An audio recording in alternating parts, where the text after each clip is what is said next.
realmente mi trabajo, bueno, la concepción de este trabajo se divide en tres rubros principales que me parece que en mi práctica docente han sido importantes para entender algunas cosas, ¿no? Entre ellas, por ejemplo, las nuevas tendencias que existen, que la mayoría tienen que ver con cuestiones, por ejemplo, digitales, pero voy a ir entrando poco a poco en materia y voy a ir comentando paso por paso, digamos, cada uno de los tres aspectos que trabajé en este pequeño trabajo, en esta pequeña formación, que parte obviamente pues, de mi experiencia en este trabajo. Y precisamente en esas tres secciones, que uno es aproximaciones al acto de leer, el primero, el segundo es algunas cuestiones o algunas aportaciones para conformar lectores en un mundo que se basa actualmente en lo que se llama, según Zygmunt Bauman, en la liquidez y la incertidumbre. Es decir, estamos en un mundo bastante complejo y bastante complicado desde varios aspectos. Pero voy a ir entrando en materia. Y el último, que es cómo el proceso de lectura o cómo una lectura forma parte, consiste como un proceso emancipador. Es decir, ahorita vamos a explicar cada uno, voy a empezar con la primera parte, que es algunas aproximaciones al acto de leer. Y bueno, pues con base a mi experiencia con relación a algunos teóricos, bueno, los que a mí me parecen muy importantes para entender el proceso de interpretación y comprensión, entre ellos, bueno, pues está Hans-Georg Gadamer y Paul Ricoeur, ¿sí? ¿Por qué? Porque las cosas que ellos mencionan acerca del proceso de lectura me parece que tienen mucho que ver para poder acceder a los procesos de lectura. Número uno, por ejemplo, entre las cosas que maneja Hans-Georg Gadamer es la configuración de horizontes a la hora de establecer el diálogo con el texto. Es decir, nosotros como lectores, incluso los chicos como lectores, establecen un diálogo con eso que están leyendo. Y en esa conformación, o sea, el texto despliega un horizonte de expectativas y la persona que lo recibe también interactúa con ese horizonte de expectativas. Es decir, pero para llegar a eso, sinceramente, a mi parecer, es un acto bastante complejo. Es decir, todos tenemos acceso a la lectura, pues sí, porque tenemos, bueno, los que tenemos alfabetización, pero realmente adentrarse al proceso es muy complicado y más para los jóvenes en la actualidad por las circunstancias que atraviesan. Entonces, parte de esto, a mí me interesa, bueno, pensar en eso y también una cita, bueno, de hecho, el acto de lectura, o pensar en el acto de lectura, vino de Paulo Freire, obviamente. Ahí está una pequeña cita que menciona precisamente, dice, la lectura del mundo procede de la lectura de la palabra. De ahí que la posterior lectura de esta no pueda prescindir de la continuidad de la lectura de aquella.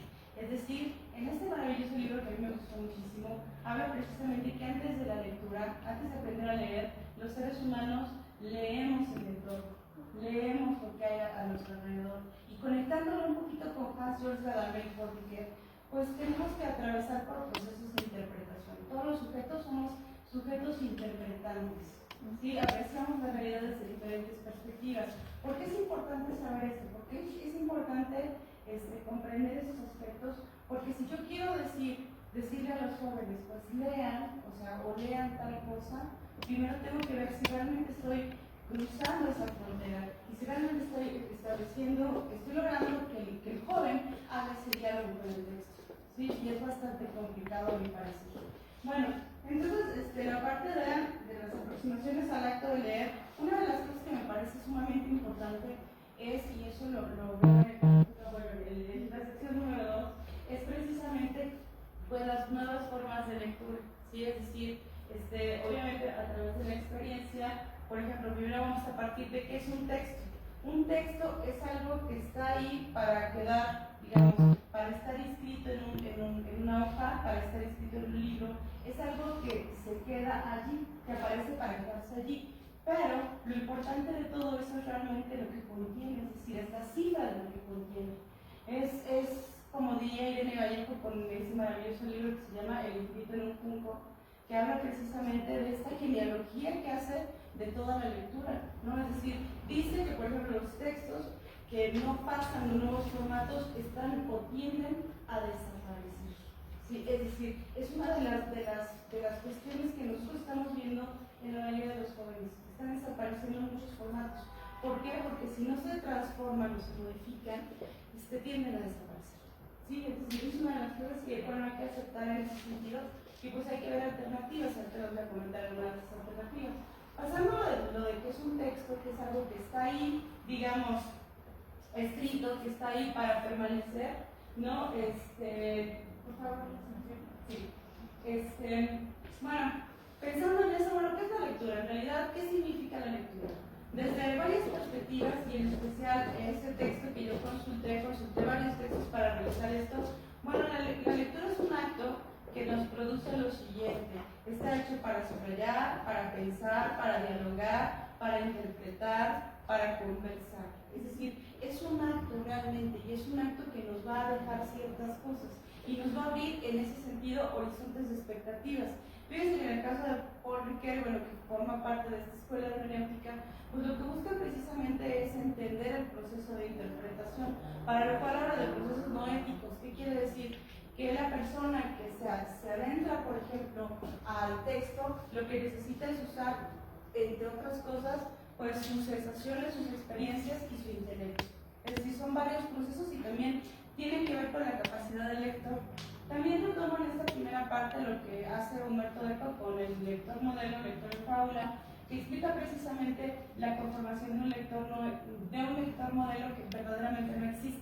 ¿Sí? Es decir, todo autor, cuando hace su texto, no piensa, o digamos, a lo mejor se imagina que hay alguien que va a acceder a su texto, piensa que a lo mejor hay alguien que va a poder entenderlo, pero la cuestión es que el lector modelo en realidad no es algo que tenga existencia. Ahora, yo me puse a pensar, por ejemplo, en los jóvenes que nosotros atendemos, que son de escuelas populares, es decir, tienen carencias, y tienen carencias en varios sentidos. Es decir, estas carencias, digamos, no podemos pensar en que existan ahí lectores modelos.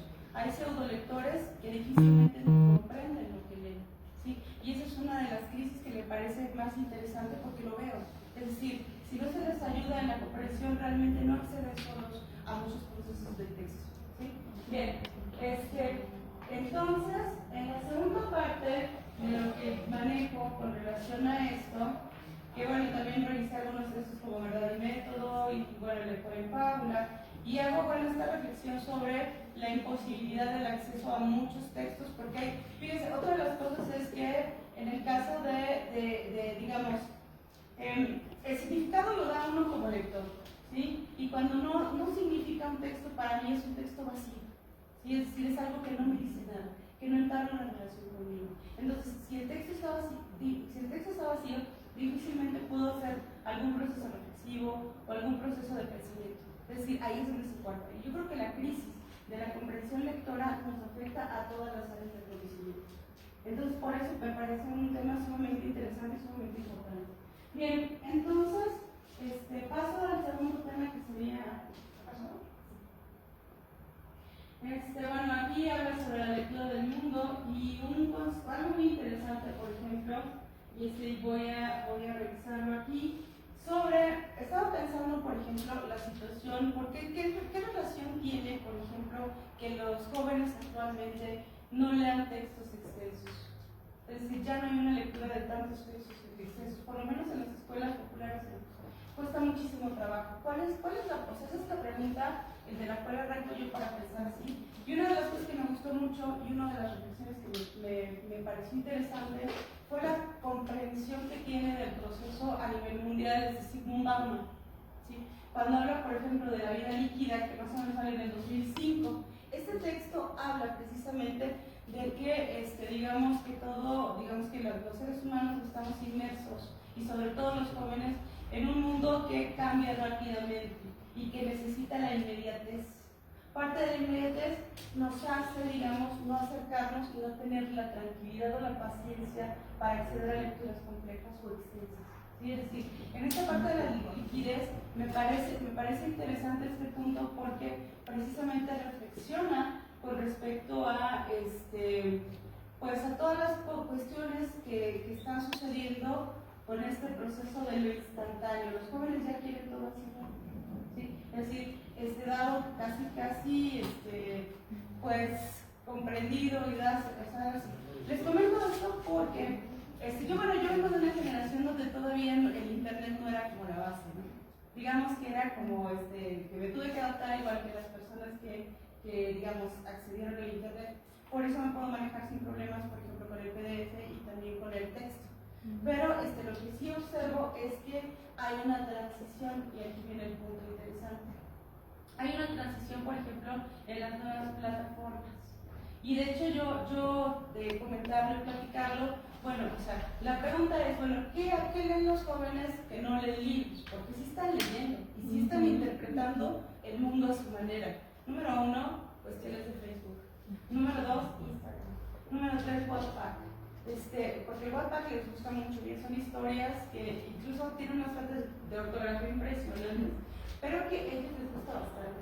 Entonces, estas formas, digamos, ¿tienen cabida? Claro que sí, y necesitamos escuchar esas cuestiones, y necesitamos de repente, porque a mí me ha funcionado bastante, integrarlas dentro del aula, aunque no tengan las características excepcionales de los textos, por ejemplo, clásicos.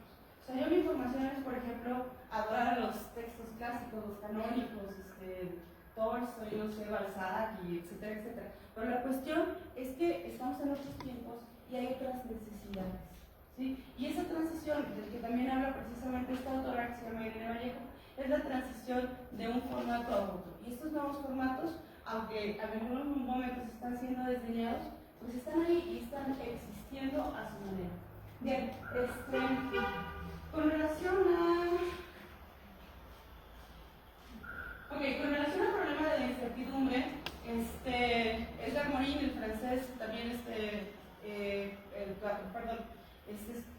filósofo, también lo que plantea es lo siguiente. Ahora sí que la transición de los paradigmas, es decir, hay que traspasar los paradigmas para conseguir nuevas propuestas o nuevas formas. En el caso de la lectura, yo estaba pensando y leí algunas cosas sobre ello, en conformar una epistemología de la lectura, es decir, en qué consistiría esta epistemología que esté basada precisamente en esta liquidez, en esta incertidumbre en la que nosotros estamos inmersos. Bueno, precisamente en la selección digamos, de lo global, o sea, la conformación de esta mezcla de lo global con lo local. Si es necesario que confluyan estas dos posibilidades de las que también se habla de Calvin, que precisamente es como esta posibilidad de abarcar las posibilidades. Es decir, yo puedo decir, vamos a revisar algún texto que sea local, pero también, o sea, no los puedo privar, por ejemplo, de las grandes mentes o de las grandes, digamos, aportaciones que han aparecido, digamos, los autores que les mencioné. Pero hay que saber llegar a ellos. ¿Cómo? Bueno, pues primero a lo mejor platicándoles, primero a lo mejor como integrándolos a eso, haciéndolos parte, observando que a lo mejor estamos frente a los universales. ¿Qué significa esto? Bueno, pues estar frente precisamente a algo que como seres humanos nos incluye a todos, ¿sí? Y una de las cosas más universal es los sentimientos de tristeza, muerte, desamor, etcétera, etcétera, que precisamente aparecen en los textos literarios. Todos los seres humanos podemos ser distintos en diferentes partes del mundo, pero sí tenemos cosas que, digamos, son compatibles de los unos a los otros. Y es parte de lo que el proceso que se puede enseñar. Es necesario precisamente pensar en la conformación del gusto, ¿sí? Y eso ahorita lo voy a mencionar con el tercer punto de la lectura como proceso de emancipación. Es decir, sin proceso lector no hay una emancipación, pero digamos, ahorita entrando a ese punto, bueno, en el caso de Virginia Woolf sí quiero hablar sobre eso, porque menciona precisamente que hay una cita donde dice lo siguiente, y habla acerca de que lo mejor que se puede hacer es no aceptar recomendaciones. Es decir, que cada quien vaya fluyendo y vaya acercando hacia los discursos que considere que son para ellos, ¿no? Es decir, una de las cosas que mencionaba también Borges, ahorita lo recuerdo un poco, es acerca de que no se puede obligar a nadie a la lectura, tiene que iniciar por placer, tiene que ser un placer y desarrollarlo de esa manera. Entonces, ¿cómo poder enganchar? ¿Cómo poder? Pues a través precisamente de esas plataformas en las que ellos se encuentran involucrados. Bien, finalmente voy a mencionar algo acerca del papel fundamental de la lectura dentro del proceso de liberación del sujeto y empiezo con una cita de Michel Foucault que dice: el saber es el único espacio de libertad del ser.